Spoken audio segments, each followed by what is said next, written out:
Picture this. You're 22 years old, fresh out of Marine boot camp, muscles pumped from months of intense training, and you think you're the toughest thing to ever walk into a bar. Your dress blues are crisp, your confidence is sky high, and every civilian in sight looks like they couldn't last 5 minutes in your world. You've earned the title Marine, and nobody can take that away from you. But what happens when your arrogance meets someone who's been where you've never even dreamed of going? What happens when the quiet stranger you just insulted turns out to be the commander of the most elite fighting force on the planet? What happens when your biggest moment of pride becomes your most humbling lesson? This is the true story of Marine Lance Corporal Jake Morrison, whose cocky attitude in a Norfolk bar led to an encounter that would reshape everything he thought he knew about strength, respect, and what it really means to serve. It's a story about the moment when swagger meets substance, when assumption crashes into reality, and when a young warrior discovers that sometimes the most powerful people in the room are the ones who never need to prove it. Some lessons can't be taught in boot camp. Some truths can only be learned when you're face to face with greatness and realize how much you still don't know. This is one of those stories. Lance Corporal Jake Morrison stepped through the doors of Murphy's Tavern with the kind of swagger that could only come from 3 months of fresh Marine training. The Norfolk, Virginia establishment was packed with the usual Friday night crowd, a mix of sailors from the nearby base, college students, and local workers looking to unwind after a long week. Jake's dress blue uniform was immaculate, every crease sharp enough to cut paper, every button polished to a mirror shine. He had earned the right to wear it, and tonight, he wanted everyone to know it. Jake was 22 years old, built like a linebacker, with broad shoulders and arms that strained against his uniform sleeves. His buzz cut was regulation perfect, and his posture screamed military discipline. He had graduated from Paris Island just 6 weeks ago, and the pride of earning the Eagle, Globe, and Anchor still burned bright in his chest. In his mind, he was part of the most elite fighting force in the world, and everyone else in that bar was just a civilian who would never understand what real toughness meant. The bar was dimly lit, with neon beer signs casting colorful shadows across warm wooden tables and cracked leather booths. The smell of fried food and stale beer hung in the air, mixed with cigarette smoke that drifted in from the back patio. A jukebox in the corner played classic rock, barely audible over the constant buzz of conversation and clinking glasses. Jake made his way to the bar, his combat boots clicking against the sticky floor with military precision. "Whiskey neat," Jake ordered from the bartender, a middle-aged man with tired eyes and calloused hands. The bartender nodded and poured the drink without comment, sliding it across the scarred wooden bar top. Jake picked up the glass and took a sip, enjoying the burn as it went down his throat. This was his celebration drink, his reward for making it through the toughest military training in the world. As Jake stood at the bar, he noticed the crowd around him, with the critical eye of someone who had been trained to assess potential threats.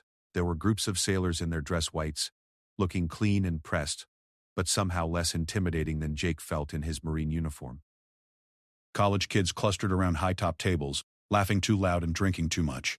Construction workers and factory employees hunched over their beers, their hands rough and weathered but their bodies soft from years of civilian life. Jake felt superior to all of them. These people had never crawled through mud under live fire. They had never been broken down and built back up by drill instructors who could make grown men cry with just their words. They had never learned to kill with their bare hands or march 20 miles with a full pack in the scorching South Carolina heat. They were sheep, and he was a wolf among them. The feeling of superiority was intoxicating, more potent than the whiskey in his glass. Jake had grown up in a small town in Ohio where being tough meant getting into fights behind the school gymnasium and working summers at the local factory. He had been good at sports in high school, popular enough but never exceptional. Joining the Marines had changed all that. Now he was part of something bigger, something that commanded automatic respect and admiration. A group of college-age kids at a nearby table caught his attention. They were loud and obnoxious, clearly several drinks into their evening.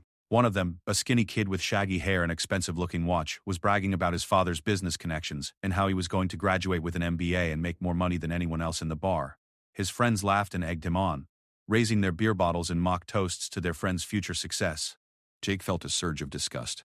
These kids had no idea what real accomplishment looked like. They thought success was measured in dollar signs and corner offices, but Jake knew better. Real success was earning the title Marine, proving you could handle anything the Corps threw at you, and knowing you belonged to an elite brotherhood that civilians could never understand. The college kid's voice got louder as he continued his boastful speech about internships and networking opportunities.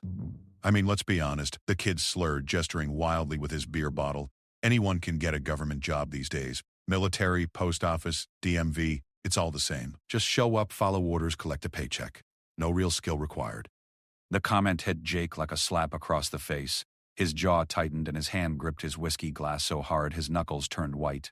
The kid had no idea what he was talking about, had never experienced real challenge or real accomplishment, and here he was dismissing the greatest achievement of Jake's life as if it were nothing more than a participation trophy.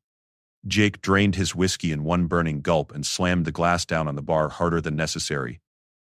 The bartender glanced over with a look of mild concern, but Jake was already moving toward the college kid's table. His training had taught him to assess threats and neutralize them quickly, and right now, this disrespectful civilian felt like a threat to everything Jake held sacred. The conversation at the table died as Jake approached. The college kids looked up at him with a mixture of curiosity and nervous tension. Jake's uniform, his bearing, and the expression on his face made it clear he wasn't coming over to make friends. The bragging kid who had made the comment about government jobs suddenly looked much smaller and younger than he had from across the bar. "Excuse me," Jake said, his voice carrying the authority he had learned from his drill instructors. "I couldn't help but overhear your little speech about government jobs. Care to repeat what you just said?" The kid's face flushed red and he looked around at his friends for support. None of them met his eyes. I was just talking about career paths and stuff.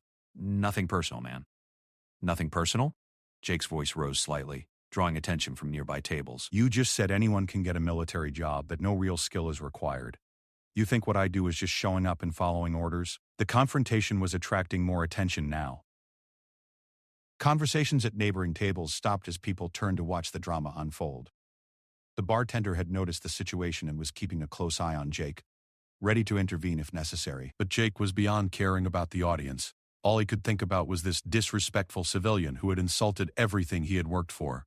The college kid tried to backtrack, his voice shaking slightly. "Look, I didn't mean anything by it. I respect the military and all that. I was just saying that corporate careers require different skills, you know?" Different skills? Jake laughed, but there was no humor in it. Let me tell you about skills, college boy. I can navigate by the stars, survive in the wilderness with nothing but a knife, and take out an enemy combatant from 500 yards. I've been trained in hand-to-hand combat, weapon systems, and tactical operations that would make your head spin. I've earned the right to wear this uniform through blood, sweat, and determination that you couldn't even imagine. The college kid's friends were shifting uncomfortably in their seats, clearly wishing they were anywhere else. The bragging kid himself looked like he might be sick, his face pale and his hands trembling slightly. "I'm sorry, okay? I didn't mean to offend anyone. Maybe we should just drop it." But Jake was just getting started. The months of pent-up pride and the burning need to prove himself to the world had found an outlet, and he wasn't about to let it go.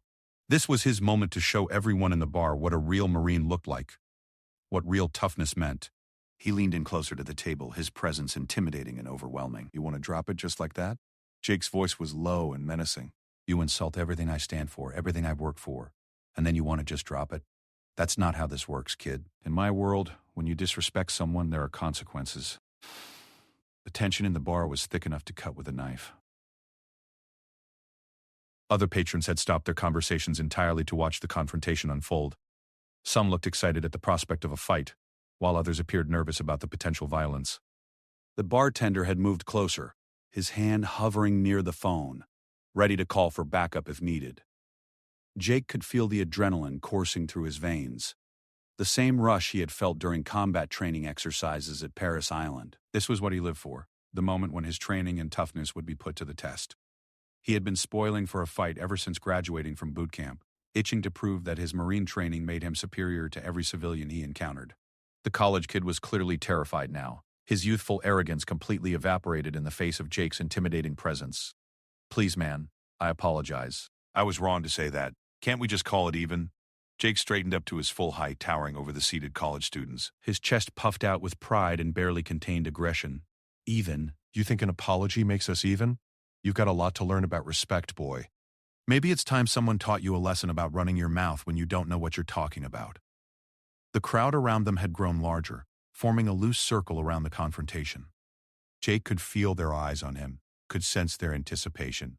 This was his moment to shine, to show everyone what a Marine was capable of. He had trained for combat, had been molded into a warrior, and now he finally had a chance to demonstrate his superiority over the weak civilians who surrounded him. What Jake didn't notice in his tunnel vision focus on the college kids was the quiet man sitting alone at the far end of the bar. The man had been watching the confrontation unfold with the calm attention of someone who had seen many such displays of youthful aggression before.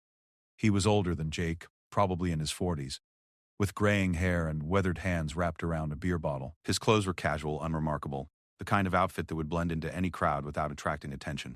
The quiet man had been listening to Jake's boasts and threats with a mixture of recognition and concern. He saw something familiar in the young Marine's desperate need to prove himself. The way Jake's pride had become a weapon he wielded against anyone who seemed to challenge his newfound identity. It was a phase many young warriors went through, a dangerous combination of legitimate skill and immature judgment that could lead to serious consequences if left unchecked. As Jake continued to intimidate the college students, his voice getting louder and more aggressive with each passing moment, the quiet man made a decision. He finished his beer in one long pull, left a $20 bill on the bar, and stood up. His movement was fluid and controlled, the kind of effortless grace that comes from decades of physical training and combat experience. He began walking toward the confrontation, his approach casual and unhurried, as if he were simply heading to the restroom or stepping outside for some fresh air. The quiet man approached the confrontation with the kind of measured confidence that Jake completely failed to notice. Jake was too focused on his verbal assault against the college students, too caught up in his own performance to pay attention to anything happening around the periphery of his tunnel vision. The crowd that had gathered was watching with rapt attention, some pulling out phones to record what looked like it might turn into a physical altercation. "Marine," the quiet man said in a calm, clear voice that cut through Jake's aggressive monologue like a blade through paper. Jake spun around, irritated at the interruption of his moment of glory. He expected to see another civilian trying to play peacekeeper, someone he could easily intimidate into backing down. Instead, he found himself face to face with a man who stood with the kind of relaxed readiness that Jake's training should have recognized as dangerous, but his arrogance prevented him from seeing. The man was average height, maybe 5'10", with a lean build that suggested functional strength rather than showy muscle. His hair was salt and pepper gray, cut short but not military regulation. His face was weathered and lined, with a kind of deep tan that came from years of outdoor work in harsh conditions. His eyes were what should have given Jake pause, pale blue, calm, and absolutely fearless. They were the eyes of someone who had seen real combat, real violence, and emerged from it with a quiet confidence that needed no external validation. "What do you want, old man?" Jake snapped, his adrenaline still pumping from the confrontation with the college kids. "This doesn't concern you. Mind your own business." The quiet man smiled slightly, expression that held no warmth but also no malice. "Actually, Marine, it does concern me. When I see a young warrior about to make a mistake that could ruin his career and his future, I consider that very much my business." Jake's eyes narrowed. There was something about the way this stranger said Marine that rubbed him wrong. It wasn't said with the reverence that civilians usually showed when they learned about his military service. Instead, it was said with a kind of familiarity that suggested this man knew exactly what being a Marine meant and wasn't particularly impressed by it. "My career is fine, thanks," Jake said with a sneer. "I don't need advice from some random civilian who doesn't know the first thing about military service." The quiet man's smile widened slightly, and Jake caught a glimpse of something that made his stomach flutter with unease. It was the same look his drill instructors had given him when he thought he was being clever but was actually walking into a trap of his own making. "Civilian?" the man repeated, his voice still calm and measured. "That's an interesting assumption, son." "Don't call me son," Jake shot back, his anger flaring. "I earned my rank. I'm Lance Corporal Morrison, United States Marine Corps, and I don't take orders from civilians." The crowd around them had gone completely silent now. Even the college kids who had started this whole confrontation were forgotten as everyone focused on the tension building between Jake and this mysterious stranger. The bartender had stopped pretending to clean glasses and was watching with the kind of intense attention that suggested he sensed something important was about to happen. The quiet man nodded slowly, as if Jake had just confirmed something he had suspected. "Lance Corporal Morrison. Fresh out of Paris Island, I'd guess. Probably your first duty station. Still got that new Marine smell on you." Jake's face flushed red with anger and embarrassment. How did this stranger know so much about him? And why did he say it like being a new Marine was something to be ashamed of instead of proud of? "What's it to you?" Jake demanded. "At least I had the guts to serve my country instead of sitting around in bars making smart comments." The quiet man chuckled, a sound that was somehow more intimidating than if he had shouted. "Guts to serve. That's good, son. Tell me, what do you think service means?" Jake was getting more frustrated by the second. This conversation wasn't going the way he had expected. The man wasn't backing down or showing the proper respect that Jake's uniform should have commanded. Instead, he was asking questions that Jake didn't want to answer, questions that made him feel like he was back in some kind of classroom being tested on material he hadn't studied. Service means being willing to fight and die for your country, Jake said, falling back on the rhetoric he had learned in boot camp. It means being part of something bigger than yourself, being a warrior who protects the weak and defends freedom. Good answer, the man said, nodding approvingly. Straight from the manual. But here's a question for you, warrior. What happens when the weak you're supposed to protect are sitting right behind you, scared and intimidated by the very person who's supposed to be their protector? Jake glanced back at the college students, who were indeed looking scared and uncomfortable, but he quickly dismissed their fear as irrelevant. They disrespected the military. They disrespected everything I stand for. Sometimes people need to learn lessons about respect. Respect, the man repeated thoughtfully. Another good word. Tell me, Lance Corporal, what do you think earns respect? Is it the uniform you wear? The title you carry? The threats you make? Respect is earned through strength, Jake replied, his voice rising again. Through proving you're tougher than everyone else, through showing people what real training and discipline look like. The quiet man was silent for a long moment, studying Jake with those unsettling blue eyes. When he finally spoke, his voice was softer, almost gentle, but somehow that made his words more impactful than if he had shouted them. Son, I've been watching you for the past 20 minutes. I've seen you swagger into this bar like you own the place. I've heard you boast about your training and your toughness. I've watched you intimidate college kids who couldn't defend themselves against you if their lives depended on it. This is the book. It's about your training and your toughness. I've heard you boast about your training and your toughness. I've heard you boast about your training and your toughness. I've heard you boast about your training and your toughness. And you know what I haven't seen? Jake waited, his jaw clenched tight, knowing he wasn't going to like whatever came next. I haven't seen one single thing that would make me respect you. The words hit Jake like a physical blow. His mouth fell open in shock and outrage. No one had spoken to him like that since his drill instructors at Paris Island, and even they had been building him up while they tore him down. This stranger was just tearing him down, period. What the hell do you know about respect? Jake shouted, his careful control finally snapping completely. You're nothing. You're just some old man in a bar who never had the courage to serve his country. You don't know anything about what I've been through, what I've sacrificed, what I've earned. The crowd around them took an involuntary step back as Jake's voice echoed through the bar. His face was bright red, his hands clenched into fists at his sides. He looked like he was about to throw a punch, and everyone in the vicinity could sense the potential for violence hanging thick in the air. But the quiet man didn't flinch. He didn't step back or show any sign of fear or intimidation. Instead, he looked almost sad, as if Jake's outburst had confirmed something disappointing that he had hoped wouldn't be true. You want to know what I know about service, son? The man asked quietly. You want to know about sacrifice and earning respect? Yeah, Jake snarled, leaning forward aggressively. Tell me, old man. Enlighten me about what a civilian knows about being a warrior. The quiet man reached into his back pocket and pulled out a worn leather wallet. He opened it slowly, deliberately, and removed something that he held out for Jake to see. It was a military ID card, but not just any military ID. Even from a few feet away, Jake could see the distinctive format and coloring that marked it as an active duty identification. Jake's aggressive posture faltered slightly as confusion crept into his expression. You're military? Navy, the man replied simply, sliding the ID back into his wallet. 26 years and counting. Jake's mind raced as he tried to process this information. Navy meant this man was technically on the same side as him, part of the same Department of Defense family, but it also meant he wasn't a Marine, which in Jake's mind still made him lesser, still made him someone who hadn't gone through the crucible of Marine Corps training. Navy, Jake said with a dismissive snort, his confidence returning. So you're a squid.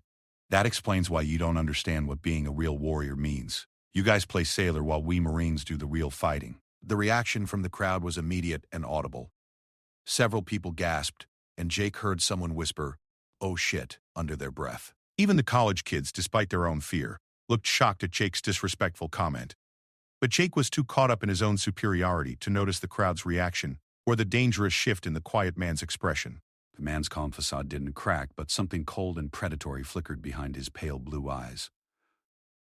Real fighting, he repeated slowly. Tell me, Lance Corporal, what do you know about real fighting? I know plenty, Jake boasted, his confidence fully restored now that he had established his superiority over this Navy sailor. I've been trained by the best military has to offer. Hand-to-hand combat, weapons training, tactical operations. I can kill a man with my bare hands. Can you now? The man asked, his tone almost conversational. How many men have you killed, Marine? Jake's mouth opened and closed like a fish out of water. The honest answer was 0. He had never been in combat, had never even been deployed overseas. His only experience with violence had been the controlled training exercises at Paris Island and the martial arts classes that were part of his basic military education. That's not the point, Jake said defensively. The point is, I've been trained to do it. I have the skills and the mindset. I'm a Marine. You keep saying that, the man observed.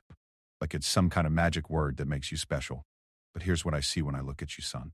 I see a boy wearing a man's uniform. I see someone so insecure about his own worth that he has to intimidate college kids to feel important.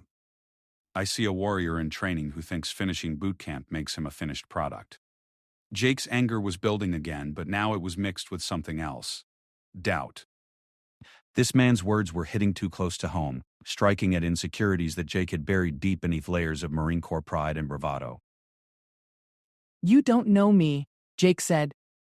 But his voice lacked the conviction it had carried earlier. You don't know what I've been through. I know more than you think, the man replied.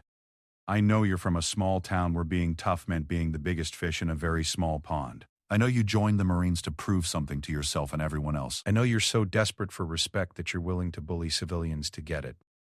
And I know you're about 30 seconds away from making the biggest mistake of your military career.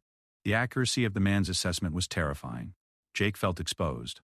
Like the stranger could see right through all his carefully constructed armor, straight to the scared, insecure young man underneath. But instead of taking the man's words as the warning they were meant to be, Jake's pride kicked in and pushed him toward the very mistake he was being warned about.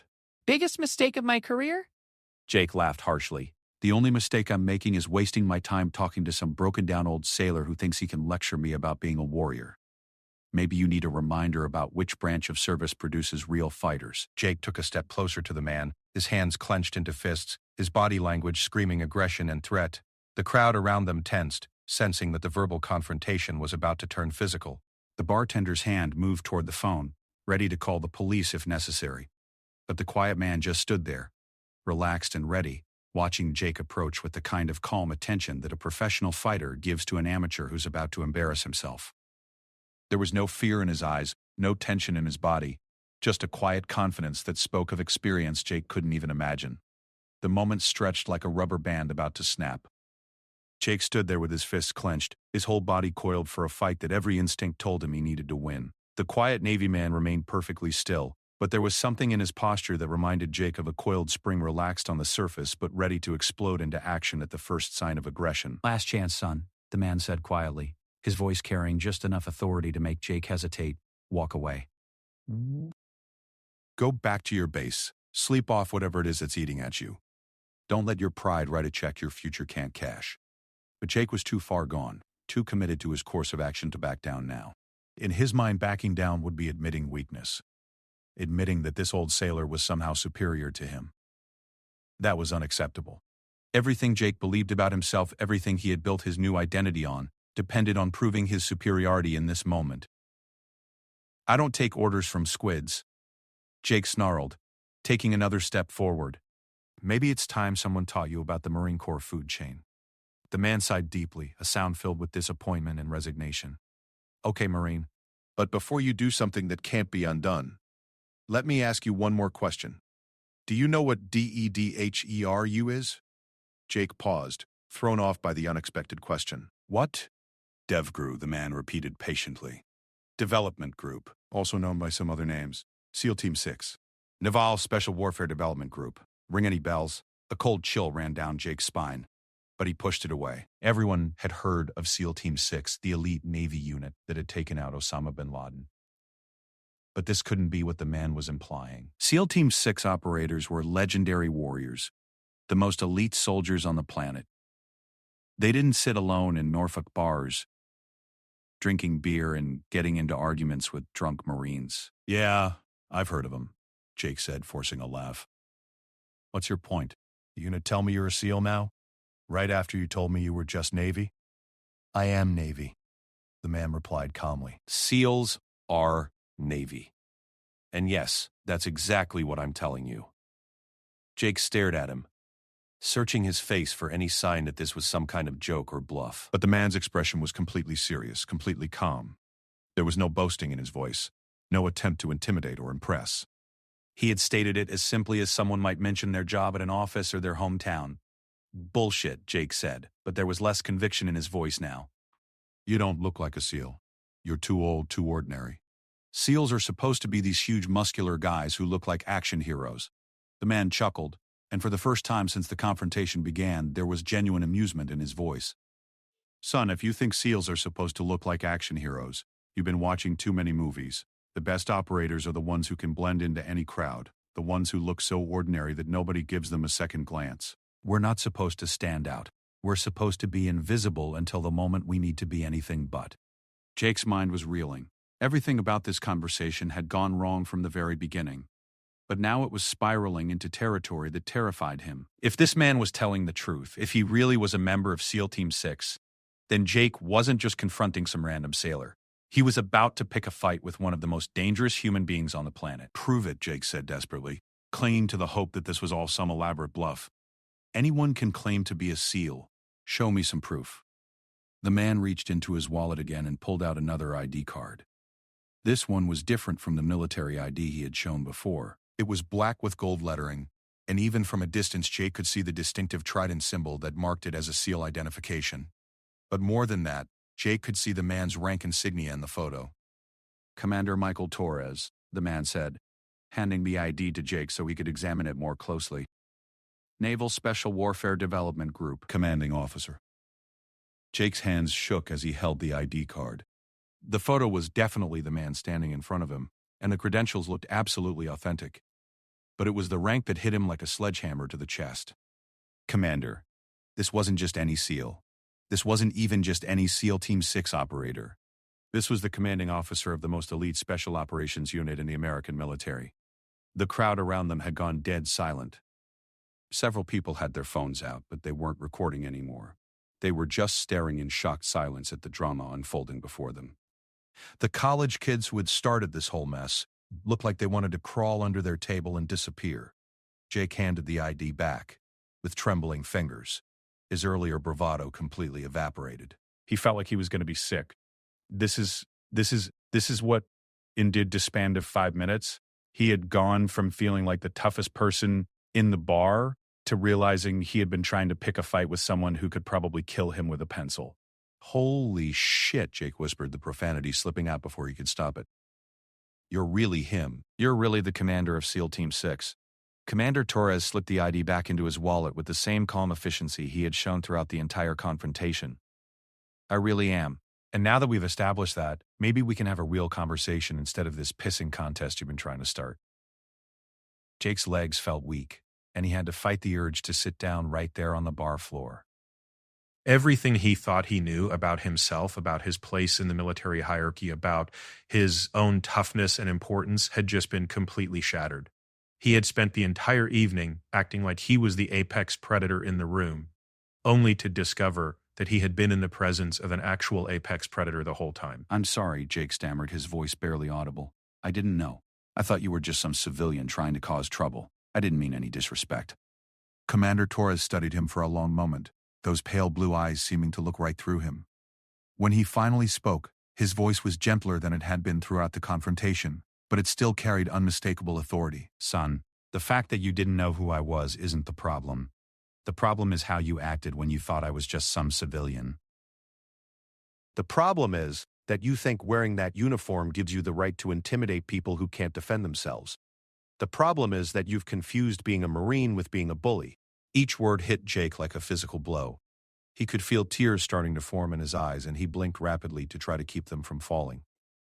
He was a Marine. Marines didn't cry, especially not in front of crowds of civilians, and especially not in front of SEAL commanders. I was proud. Jake said quietly, his voice cracking slightly. I worked so hard to earn this uniform, to become a Marine. I just wanted people to respect what I'd accomplished. And that's exactly the problem, Commander Torres replied, his tone still patient but firm. You wanted people to respect what you'd accomplished, but you forgot about earning their respect through your actions. You thought the uniform would do the work for you. Jake looked down at his dress blues. the uniform he had been so proud of just an hour ago. Now it felt heavy on his shoulders, like it was weighing him down instead of lifting him up. He thought about all the Marines who had worn this uniform before him, all the heroes and warriors who had earned their respect through their deeds rather than demanding it through intimidation. I screwed up, Jake admitted, the words feeling like broken glass in his throat. I screwed up bad. Yes, you did, Commander Torres agreed without sugarcoating it. But the good news is that screwing up isn't the end of the world, as long as you learn from it. The question now is what you're going to do with this lesson. Jake looked around at the crowd that was still watching them, at the college kids who were still sitting at their table looking shaken, at the bartender who was still keeping a careful eye on the situation. He had made a spectacle of himself, had embarrassed his uniform and his service, and now everyone in this bar would remember the young Marine who thought he was tough until he met a real warrior. What should I do? Jake asked, his voice small and uncertain. All his earlier confidence was gone, replaced by a genuine desire to understand how to fix the mess he had created. Commander Torres was quiet for a moment, considering his answer. When he spoke, his words carried the weight of experience and wisdom that came from years of leadership in the most demanding military environment imaginable. First, you apologize to those college kids. Not because they were right about military service, because they weren't, but because you let your pride turn you into exactly the kind of person who gives military personnel a bad name. You scared them, intimidated them, and made them feel unsafe, and that's not what Marines are supposed to do. Jake nodded, knowing that the commander was absolutely right, but dreading the humiliation of having to apologize in front of the entire bar.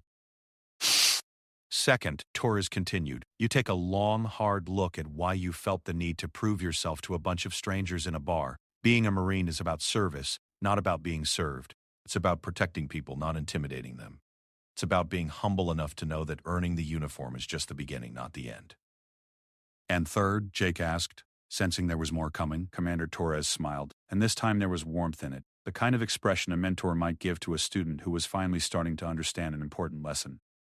Third, you remember this night for the rest of your career. Every time you feel that pride starting to turn into arrogance, every time you catch yourself thinking you're better than the people around you just because of what you've accomplished, you remember how it felt to realize you still had so much to learn. You use that feeling to keep yourself humble and focused on what really matters. Jake felt something shift inside him, a fundamental change in how he saw himself and his place in the world. The crushing weight of his embarrassment was still there, but underneath it was something else: gratitude. This man, this legendary warrior, had taken the time to teach him something invaluable, instead of just humiliating him and walking away. Why? Jake asked. Why are you taking the time to help me? You could have just put me in my place and been done with it. Commander Torres was quiet for a moment, his eyes distant as if he were remembering something from long ago. Because 25 years ago, I was a young sailor who thought I was hot shit because I'd made it through basic training. I was cocky and arrogant and convinced that everyone around me was inferior. And I was lucky enough to have a senior chief who cared enough about my future to knock me down a few pegs before I did something that would have ended my career before it really started. This is you paying it forward, Jake realized. This is me hoping that 25 years from now you'll be the one talking some other young warrior out of making the same mistakes we all want to make when we're young and stupid and think we have all the answers. The weight of that responsibility settled on Jake's shoulders like a mantle. Someday, if he learned from this experience and grew into the kind of Marine he was supposed to be, he might be in a position to help another young service member avoid the trap of letting pride become their downfall. Jake took a deep breath and turned toward the table where the college students were still sitting in stunned silence. The walk across the bar felt like the longest journey of his life, with every eye in the place following his movement. His dress blues, which had made him feel so powerful and important just an hour earlier, now felt like a costume he wasn't worthy of wearing. Well, the college kids watched him approach with a mixture of wariness and curiosity. The young man who had made the comment about government jobs looked particularly nervous, probably expecting Jake to resume his earlier aggressive behavior. But Jake's entire demeanor had changed. Where before he had moved with arrogant swagger, now he walked with the careful deliberation of someone who had just learned a difficult lesson about himself. Excuse me, Jake said when he reached their table, his voice quiet and respectful. The contrast with his earlier shouting was so dramatic that some people at nearby tables actually leaned in to hear what he was saying. I owe you all an apology. The college students exchanged glances, unsure how to respond to this unexpected development. The young man who had made the original comment cleared his throat nervously.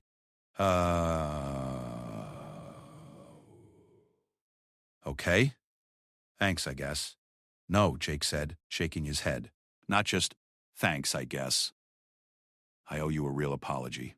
What I did was wrong. You were having a private conversation with your friends. And even if I disagreed with what you said, I had no right to intimidate you or make you feel threatened. That's not what being a Marine is supposed to be about. The sincerity in Jake's voice was unmistakable. This wasn't a grudging apology given under duress, but a genuine expression of regret from someone who had recognized his own mistakes.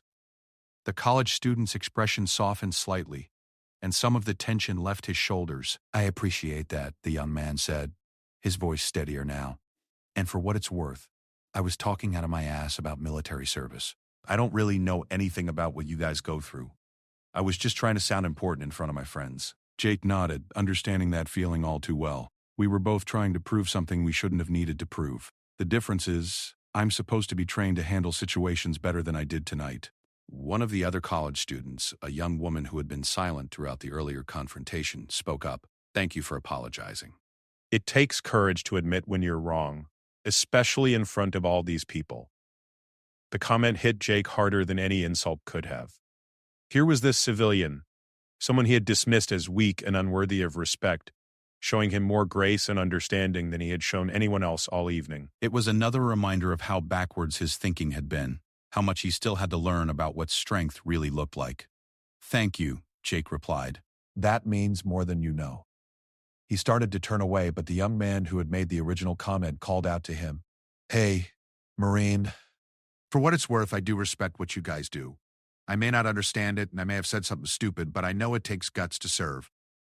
I'm sorry if what I said hurt your feelings. Jake stopped and looked back at the table. These college kids who he had written off as spoiled and soft were showing him the kind of maturity and grace that he himself had failed to display. It was a humbling realization that drove home just how much growing up he still had to do. No hard feelings, Jake said, meaning it. Enjoy the rest of your evening. As he walked back toward the bar, Jake could feel the weight of every gaze in the place. But now, instead of feeling like they were judging him negatively, he sensed something different in their attention. There was respect there, the kind of respect that came from watching someone take responsibility for their mistakes and try to make things right. Commander Torres was still standing where Jake had left him, but now he was holding 2 bottles of beer. He handed one to Jake as he approached, a gesture that felt like an olive branch and an invitation to continue their conversation on more equal footing. That was well done, Torres said simply. Harder to do than throwing a punch, but a lot more impressive. Jake accepted the beer gratefully, his throat dry from the emotional intensity of the past hour. It doesn't feel impressive. It feels like I made a fool of myself and then had to clean up my own mess. That's exactly what it was, Torres agreed with a slight smile. But the fact that you recognize that and the fact that you were willing to clean up your mess, that's what separates a warrior from a bully. They stood in comfortable silence for a moment, sipping their beers and watching the bar slowly return to its normal Friday night atmosphere. The crowd that had gathered to watch the confrontation had dispersed, conversations had resumed, and the tension that had filled the air was gradually dissipating. Can I ask you something? Jake said eventually. Shoot. How did you know? How did you know I was about to screw up my career before I even knew it myself? Commander Torres set his beer down on the bar and turned to face Jake fully. Because I've seen it before. Hell, I've lived it before. Every young warrior goes through a phase where they think their training and their accomplishments make them special, make them better than everyone else. It's a natural part of the process, but it's also dangerous. Dangerous how? Dangerous because it can turn you into the very thing you're supposed to be protecting people from, Torres explained. Military training gives you skills and confidence, and that's good. But if you let those things turn into arrogance and contempt for civilians, you become a threat instead of a protector. You become someone who uses their strength to intimidate rather than to defend. Jake nodded slowly, beginning to understand the deeper implications of what Torres was saying. So what changed for you? How did you get past that phase? Torres was quiet for a long moment, his eyes distant as he remembered his own journey from cocky young sailor to seasoned leader. I had a senior chief, like I mentioned. Guy named Rodriguez. Tough as nails, been through 3 deployments, earned more decorations than I could count. And one night, in a bar not too different from this one, he watched me pick a fight with a bunch of construction workers who were talking trash about the Navy. What happened? He let me win the fight, Torres said with a rueful smile. Let me think I was hot shit for beating up a bunch of tired working men who'd had too much to drink. Then he pulled me aside and asked me a question that changed everything. What was the question? He asked me what I thought my mother would say if she could see me using the training the Navy had given me to beat up civilians who posed no threat to anyone. Torres took another sip of his beer. That hit me like a lightning bolt. I realized that instead of becoming the kind of man my family could be proud of, I was becoming exactly the opposite. Jake felt a chill run down his spine as he imagined his own mother watching his behavior tonight. She had been so proud when he graduated from boot camp, so excited to see him in his dress blues. What would she think if she had seen him bullying college students and acting like a thug? That must have been a hard realization, Jake said quietly. Hardest thing I'd ever faced at that point in my life, Torres admitted, but also the most important. Because it made me understand that being a warrior isn't about being the toughest guy in the room. It's about being strong enough to protect those who can't protect themselves, disciplined enough to use your training responsibly, and humble enough to know that your rank and your skills don't make you better than anyone else. How do you keep that perspective, Jake asked. How do you keep from letting success and accomplishment go to your head? Torres smiled, and this time there was genuine warmth in his expression. You want to know the secret? You surround yourself with people who are better than you. Every day I work with operators who are smarter, tougher, more skilled, or more experienced than I am in various ways. It's impossible to get too full of yourself when you're constantly being challenged and pushed by people who refuse to let you coast on your past achievements. That makes sense, Jake said, thinking about his own situation. He had been the star recruit in his boot camp platoon, had excelled in every training exercise, had graduated at the top of his class, but instead of using those achievements as motivation to keep improving, he had let them convince him that he was already finished growing. The other thing, Torres continued, is to remember why you joined in the first place. Not the glory, not the respect, not the cool uniform. The real reason. The desire to serve something bigger than yourself. When you keep that front and center, it's harder to let ego take over. Jake thought back to his recruiting station interview, to the moment when he had first decided to become a Marine. It hadn't been about wanting to intimidate people or prove his toughness. It had been about wanting to be part of something important, wanting to serve his country and protect the people he cared about. Somehow, in the months since boot camp, that original motivation had gotten buried under layers of pride and insecurity. I think I lost sight of that, Jake admitted. I got so focused on what being a Marine meant for me that I forgot about what it was supposed to mean for everyone else. That's normal, Torres said reassuringly. The important thing is recognizing it and correcting course. You're young, you've got time to grow into the kind of Marine you want to be. Tonight doesn't have to define your career, as long as you learn from it. Jake looked around the bar one more time, taking in the scene that had been the backdrop for one of the most important lessons of his life. The college students were laughing and talking again. The other patrons had returned to their own conversations, and the atmosphere had returned to normal. But Jake knew that nothing would ever be quite the same for him. Can I ask you one more question? Jake said. Of course. What should I do next? I mean, practically speaking. How do I make sure I don't make this mistake again? Commander Torres considered the question carefully before answering. First, you need to find mentors. Senior Marines who've been where you are and can guide you through the challenges of military life. Don't be too proud to ask for help or advice. Jake nodded, making a mental note to reach out to some of the staff sergeants and gunnery sergeants at his unit who had always seemed approachable but whom he had been too proud to learn from. Second, you need to stay connected to the civilian world. It's easy to develop an us versus them mentality when you're surrounded by military culture all the time. But the people you're sworn to protect aren't your enemies, they're your neighbors. Remember that. And third, Jake asked, sensing there was more. Third, you need to find ways to serve that don't involve combat or competition. Volunteer work, community service, helping other young Marines who might be struggling with the same issues you've faced. Use your training and your strength to build people up instead of tearing them down. The advice resonated deeply with Jake. He could already think of several opportunities on base and in the surrounding community where he could put his skills and energy to positive use. The idea of being a positive force in people's lives rather than an intimidating presence was appealing in a way he hadn't expected. Thank you, Jake said, meaning it with every fiber of his being. I know you didn't have to take the time to teach me all this. You could have just put me in my place and walked away. Commander Torres finished his beer and set the empty bottle on the bar. Son, Every warrior has a responsibility to help the next generation of warriors become better than they are. Tonight, you were the next generation. Someday you'll be in my position, talking to some young Marine or sailor or soldier who thinks they've got all the answers. When that day comes, I hope you'll remember this conversation and pass it forward. 6 months had passed since that night at Murphy's Tavern, and Jake Morrison stood in front of his bathroom mirror, adjusting his dress blue uniform one final time. Tonight was different from that first night he had worn these blues to a bar. Tonight, he was attending a ceremony at the local community college where he would be recognized for his volunteer work with their veteran support program.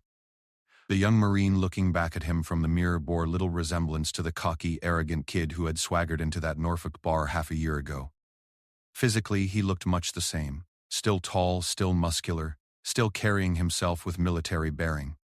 But there was something fundamentally different in his eyes. Where there had once been desperate bravado and insecurity masquerading as confidence, there was now a quiet assurance that came from genuine accomplishment and growth. The transformation hadn't happened overnight. In fact, the first few weeks after his encounter with Commander Torres had been some of the most difficult of Jake's military career. The shame and embarrassment of that night had followed him back to base, weighing on his mind during every training exercise and every interaction with his fellow Marines. He had replayed the confrontation countless times, cringing at his own behavior and wondering how many other people he had intimidated or alienated, without even realizing it. The turning point had come when Jake finally worked up the courage to approach Staff Sergeant Maria Gonzalez, a 20-year Marine veteran who ran the unit's mentorship program. Jake had always been intimidated by her, not because she was physically imposing, but because she carried herself with the kind of quiet authority that came from decades of earned respect. She had a reputation for being tough but fair, someone who would tell you exactly what you needed to hear whether you wanted to hear it or not. "Staff Sergeant," Jake had said one afternoon after a particularly challenging training exercise, "I need to talk to someone about some things I've been struggling with." Gonzalez had looked him up and down with experienced eyes, seeming to assess not just his physical condition but his mental and emotional state as well. "What kind of things, Morrison?" "Leadership things. Character things. I think I've been approaching this whole Marine thing wrong, and I need help figuring out how to fix it." That conversation had led to weekly mentoring sessions that became the foundation of Jake's growth as both a Marine and a person. Staff Sergeant Gonzalez didn't just give him advice. She challenged him to examine his motivations, to think critically about what kind of leader he wanted to become, and to take concrete steps toward becoming that person. One of her first assignments had been simple but profound. Jake was to spend one evening a week volunteering somewhere in the civilian community, and he was to do it in civilian clothes without mentioning his military service unless directly asked. The goal was to learn to value civilian perspectives and to contribute to society without expecting recognition or special treatment. Jake had chosen to volunteer at a local food bank, helping to sort donations and serve meals to families in need. The work was humble and unglamorous, nothing like the heroic combat scenarios he had imagined when he first joined the Marines, but it taught him lessons that no amount of military training could have provided. He met single mothers working multiple jobs to support their children, elderly veterans who had served in Vietnam and Korea, teenagers who were trying to help their families make ends meet while still attending school. These weren't the weak civilians he had once looked down upon. They were people facing challenges that required different kinds of courage and strength than anything Jake had ever encountered. There was Maria Santos, a widow in her 70s who came to the food bank every Tuesday not because she needed food, but because she wanted to help serve others who did. Despite having lost her husband the previous year and living on a fixed income that barely covered her medications, she spent her afternoons making sure that every person who came through the line felt welcomed and valued. There was Robert Chen, a college student who worked 30 hours a week at a warehouse to pay for his classes while also caring for his disabled younger brother. He would come to the food bank on weekends to pick up groceries for his family, always polite and grateful, never complaining about his circumstances despite carrying burdens that would have crushed most people Jake's age. There was Jennifer Williams, a former Army medic who had been wounded in Afghanistan and was now struggling with PTSD while trying to raise 2 young children as a single mother. She volunteered at the food bank when she could, using her medical training to help other volunteers who got injured or sick while working.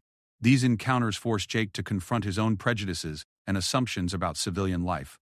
He began to understand that courage and strength came in many forms, that the people he had once dismissed as soft and weak were often fighting battles that required more sustained bravery than anything he had faced in his short military career. The volunteer work also taught him about service in its purest form. When he handed out meals or sorted donations at the food bank, he wasn't doing it for recognition or advancement or to prove his superiority. He was doing it simply because people needed help, and he was in a position to provide it.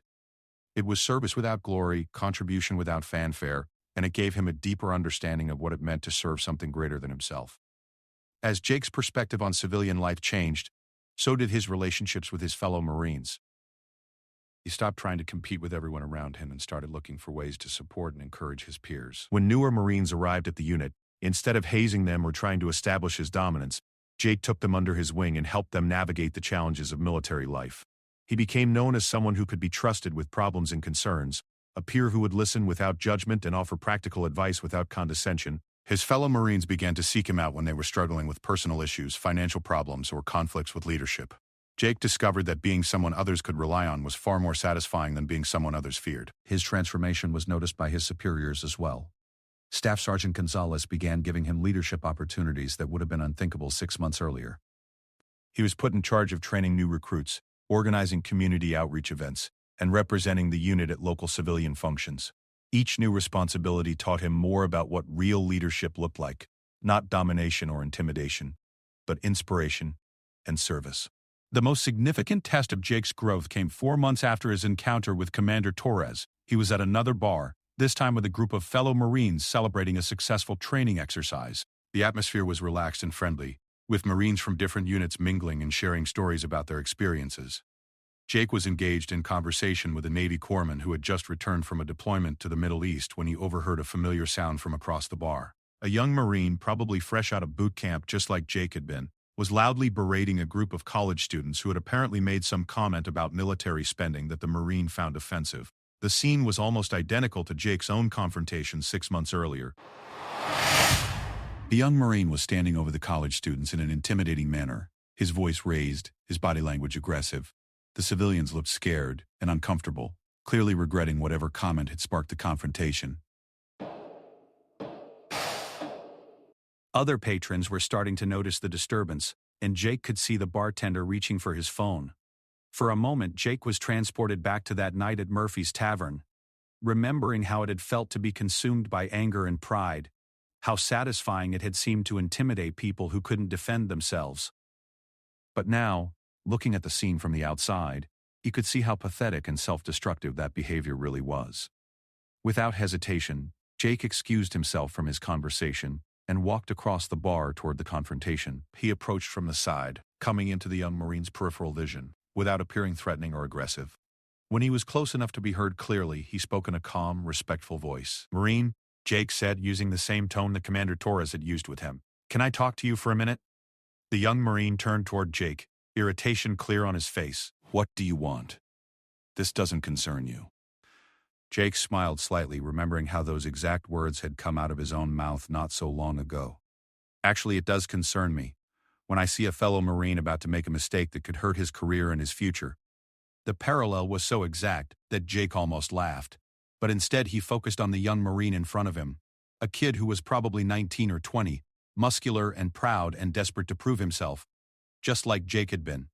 The kid's name tape read Williams, and Jake could see the fresh creases in his uniform that marked him as someone who had recently graduated from boot camp. "Look, Williams," Jake said, using the Marine's name to establish a connection. "I know how you're feeling right now. I know what it's like to have someone disrespect what you've worked for, what you've sacrificed for. But this isn't the way to handle it." Williams looked Jake up and down, taking in his uniform and bearing. Jake was clearly senior to him, not by much in terms of time and service, but enough to command respect. They were talking trash about the military, about how we're wasting taxpayer money. I can't just let that slide. "And what exactly is confronting them going to accomplish?" Jake asked patiently. "Are you going to change their minds by intimidating them? Are you going to make them respect the military more by proving that Marines are bullies who pick fights with civilians?" The questions hit their mark, and Jake could see doubt creeping into Williams' expression. The young Marine looked back at the college students, who were still sitting at their table looking uncomfortable and frightened, then back at Jake. "They need to understand," Williams said, but his voice lacked the conviction it had carried moments earlier. "Understand what?" Jake pressed. "That you're tough? That you can hurt them if you want to? They already understand that. What they don't understand is why a Marine would use his training to intimidate people who were supposed to be under his protection." Williams was quiet for a moment, processing Jake's words. Jake could see the internal struggle playing out on the young Marine's face, The same struggle between pride and wisdom that Jake himself had experienced months earlier. "What should I do then?" Williams asked finally. "Just let them talk trash about us? You should remember that you're a United States Marine," Jake said firmly. "You should remember that your job is to protect American citizens, not to punish them for having opinions you don't like. You should remember that every time you put on that uniform, you're representing every Marine who came before you and every Marine who will come after you." The words seemed to have a profound impact on Williams. His aggressive posture relaxed slightly, and Jake could see some of the anger leaving his eyes. But Jake wasn't finished yet. "More than that," Jake continued, "you should remember that being strong doesn't mean making other people feel weak. Being a warrior doesn't mean being a bully. The strongest thing you can do right now is walk away, go back to your friends, and let those college kids enjoy their evening." Williams looked at the college students one more time, then back at Jake. You really think that's the right thing to do? I know it is, Jake said with certainty, because 6 months ago I was standing exactly where you are now, about to make exactly the same mistake you're thinking about making. And if someone hadn't taken the time to talk me out of it, I probably wouldn't be wearing this uniform anymore. The admission seemed to surprise Williams. "You were in this situation before?" "Almost identical situation," Jake confirmed. "And I was lucky enough to meet someone who cared enough about my future to help me see that I was about to throw it away. Now I'm trying to pass that favor forward." Williams was quiet for a long moment, clearly weighing his options. Finally, he took a deep breath and nodded. "Okay. You're right. This isn't worth it." "Good man," Jake said, clapping Williams on the shoulder. "Now go apologize to those college kids, then come back and I'll buy you a drink and tell you about some of the lessons I've learned about what it really means to be a Marine." Williams did exactly that, walking over to the college students and offering a sincere apology for his behavior. The civilians accepted graciously, and the tension in the bar immediately dissipated. Williams then returned to where Jake was standing, looking somewhat embarrassed but also relieved. True to his word, Jake bought Williams a beer and spent the next hour sharing some of the wisdom that Staff Sergeant Gonzalez and Commander Torres had passed on to him. He talked about the importance of mentorship, the value of service without recognition, and the difference between being strong and being threatening. Williams listened intently, asking thoughtful questions and clearly taking the lessons to heart. By the end of the evening, Jake felt something he had never experienced before, the deep satisfaction that came from using his strength and experience to build someone up rather than tear them down. He had prevented a young Marine from making a career-ending mistake, had helped defuse a potentially dangerous situation, and had begun what he hoped would be a mentoring relationship that would help Williams grow into the kind of Marine the Corps needed. Now, 6 months later, standing in front of his mirror preparing for the community college ceremony, Jake thought about how much had changed since that night at Murphy's Tavern. He had learned that true strength came not from dominating others but from lifting them up. He had discovered that real respect was earned through service and humility, not demanded through intimidation and aggression. He had found that the most important battles were often fought not against external enemies, but against the worst impulses within himself. The ceremony that evening went beautifully. Jake was recognized along with several other service members for their contributions to the Veteran Support Program at the college. He gave a brief speech about the importance of bridging the gap between military and civilian communities, emphasizing that both sides had valuable lessons to offer each other. After the ceremony, as Jake was mingling with the other attendees, he felt a tap on his shoulder. He turned around to find Commander Torres standing behind him, wearing civilian clothes but still carrying himself with unmistakable military bearing. "Well, well," Torres said with a warm smile. "Look what we have here. Lance Corporal Morrison, community leader and role model. I have to say, this is not exactly where I expected our story to end, when I met you in that bar 6 months ago." Jake's face broke into a genuine grin as he shook Torres's hand. "Commander Torres, what are you doing here?" "My daughter attends this school," Torres explained. "She's in their nursing program. When I saw your name in the program, I had to stick around to see how you turned out. I have to say I'm impressed." The two men talked for several more minutes, with Jake updating Torres on his volunteer work, his mentoring relationships, and his plans for his military career. Torres listened with the satisfaction of a teacher watching a former student succeed beyond all expectations. "I'm proud of you, son," Torres said finally. "Not just because you turned your life around, but because you're using what you learned to help others. That's what real leadership looks like." As Jake drove home that evening, he reflected on the long journey from that humiliating night at Murphy's Tavern to this moment of recognition and accomplishment. He thought about all the people who had helped him along the way: Staff Sergeant Gonzalez, the volunteers at the food bank, Marine Williams, and of course Commander Torres himself. But most of all, he thought about the lesson that had started it all, that being a warrior wasn't about being the toughest person in the room, but about being strong enough to protect those who couldn't protect themselves, disciplined enough to use your training responsibly, and humble enough to keep learning and growing no matter how much you had already accomplished. Jake Morrison was still a United States Marine, still proud of his service and his uniform. But now that pride was tempered with wisdom, seasoned with humility, and directed towards service rather than self-aggrandizement, he had learned that true strength came not from what you could do to others, but from what you chose to do for others. And someday, when he encountered another young warrior who thought they had all the answers, Jake would be ready to pass those lessons forward just as Commander Torres had done for him in a Norfolk bar on a Friday night that changed everything.